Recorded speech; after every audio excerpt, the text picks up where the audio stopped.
This channel's content is strictly for educational and informational purpose and does not endorse or promote any form of violence, harm, illegal activities, self-injuries and communal disharmony. বাংলাদেশে বঙ্গবন্ধুর ইতিহাসকে ভুলিয়ে দেওয়ার চেষ্টা। কাল ঢাকায় এক বড় জমায়েতের ডাক বৈষম্য বিরোধী ছাত্রদের। ঢাকার শহীদ মিনারে আন্দোলনের ঘোষণাপত্র ঘোষিত হবে। মুজিববাদী ৭২-এর সংবিধানের কবর রচিত হবে। আওয়ামী লীগকে বাংলাদেশে নিষিদ্ধ ঘোষণা করার দাবি।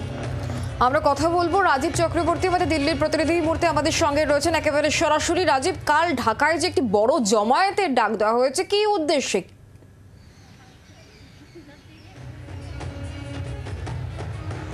দেখো, ঢাকায় যে শহীদ মিনারে একটি সভার আয়োজন করা হয়েছে, যেখানে বলা হচ্ছে যে মুজিববাদী ৭২-এর সংবিধান তার কবর রচনা করা হবে। খুব স্বাভাবিকভাবেই বোঝা যাচ্ছে যে ১৯৭২ সালে যে সংবিধান বাংলাদেশের জন্য রচিত হয়েছিল সেই সংবিধানকে নষ্ট করা হচ্ছে, সেই সংবিধানকে বদলে ফেলা হবে। মূলত সংবিধানে কি রয়েছে? সেখানে ধর্মনিরপেক্ষ রাষ্ট্রের কথা বলা রয়েছে, সেখানে সব ধর্মের সব বর্ণের মানুষের জন্য সরকার গঠনের কথা বলা হয়েছে, সবাইকে সমান বিচার দেওয়ার কথা বলা হয়েছে, আর সেটাকেই মুছে ফেলার চেষ্টা করা হচ্ছে। আরও যদি তুমি গভীরে যাও তাহলে দেখবে যে বাংলাদেশের যে এই মুহূর্তে যে তাদের স্বাধীনতার ইতিহাস রয়েছে, যেখানে মুক্তিযুদ্ধের লম্বা ইতিহাস রয়েছে, যেখানে ভারতের সহযোগিতার কথা রয়েছে, সেই সব কিছু মুছে দিয়ে নতুন করে ইতিহাস গড়ার কথা বলা হচ্ছে জুলাইয়ের আন্দোলন, যা কিনা ২০২৪-এ শেখ হাসিনা সরকারকে উৎখাত করবার জন্য যে আন্দোলন, বৈষম্য বিরোধী ছাত্র আন্দোলন, তাকেই বলছেন তারা যে নতুন করে বাংলাদেশের জন্ম হয়েছে। একেবারেই বালখিল্য কথাবার্তা, এবং এক্ষেত্রে তাদের যে পরিকল্পনা সেটি গভীরে যদি যাও তাহলে দেখবে তারা এর মধ্যে রয়েছে ভারত বিদ্বেষ এবং বাংলাদেশের শাসনভার ক্ষমতা দখল করার একটা প্রয়াস, যে কারণেই মূলত বাংলাদেশের যাবতীয় ইতিহাস মুছে দেওয়া এবং শেখ হাসিনাকে বাংলাদেশের থেকে তাড়িয়ে দেওয়া, মুজিবের যাবতীয় স্মৃতি ইতিহাস মুছে দেওয়া এবং পাশাপাশি সেখানে নতুন করে একটি দেশ রচনা করা, দেশ গঠন করা, যেটা আসলে মূলত হবে ইসলামিক একটি রাষ্ট্র, যা মধ্যে দিয়ে তারা বাংলাদেশের শাসনভার দখল করতে চাইছে। আর সেই কারণেই এই বিষয়গুলি সামনে আনা হচ্ছে, ভারত বিদ্বেষ আনা হচ্ছে, মুজিবের ইতিহাস মুছে ফেলা হচ্ছে।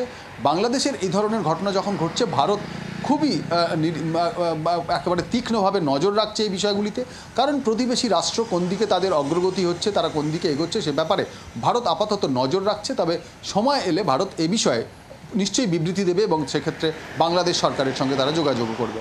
রাজীব, তুমি আমাদের সঙ্গে থাকো। বৈষম্য বিরোধী ছাত্রদের তরফ থেকে ঠিক কি বলা হয়েছে শোনাবো।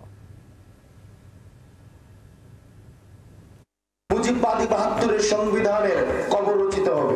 আওয়ামী লীগ নাৎসিবাদী এই দলটিকে সেখান থেকে বাংলাদেশে অপ্রাসঙ্গিক ঘোষণা করা হবে। এই ঘোষণাটি আমাদের সামগ্রিকভাবে পুরো বাংলাদেশের একটি লিখিত দলিল হিসেবে থাকবে। পুরো বিষয় নিয়ে আমরা কথা বলেছিলাম আন্তর্জাতিক সম্পর্ক বিশেষজ্ঞ রাজা গোপাল ধর চক্রবর্তীর সঙ্গে, তার বক্তব্য শুনব।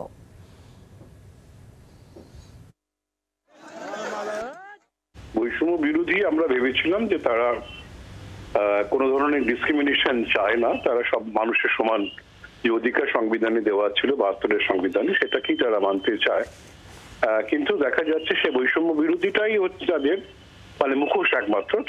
তারা বৈষম্য বিরোধিতার কথা বললেও তারা মৌলবাদকেই সমর্থন করে এবং ৭২-এর সংবিধান অনেকটা ভারত থেকে নেওয়া এবং গণতান্ত্রিক সেকুলার সংবিধান, সেটা আমরা দেখেছি। সেই সংবিধানকে ওরা বলছে যে তারা আগামীকালের যে অনুষ্ঠান আছে তাতে ওরা সংবিধানের কবর, সেটা ওরা বলছে। এবং শেখ হাসিনা বা ওনার পিতা বঙ্গবন্ধু মুজিবুর রহমানের যাবতীয় যে সমস্ত বাংলাদেশে তার লিগ্যাসি আছে সেগুলো সব নষ্ট করতে চাইছে।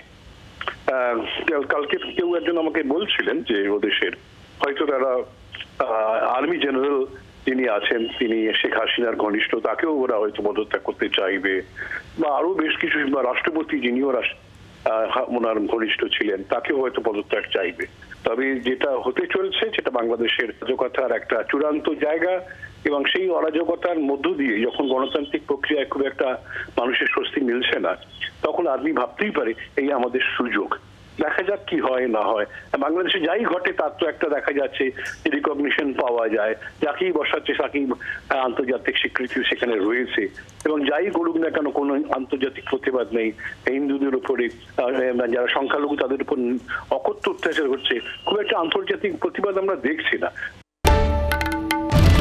বাংলার আওয়াজ, বাঙালির আবেগ, জি 24 ঘন্টা।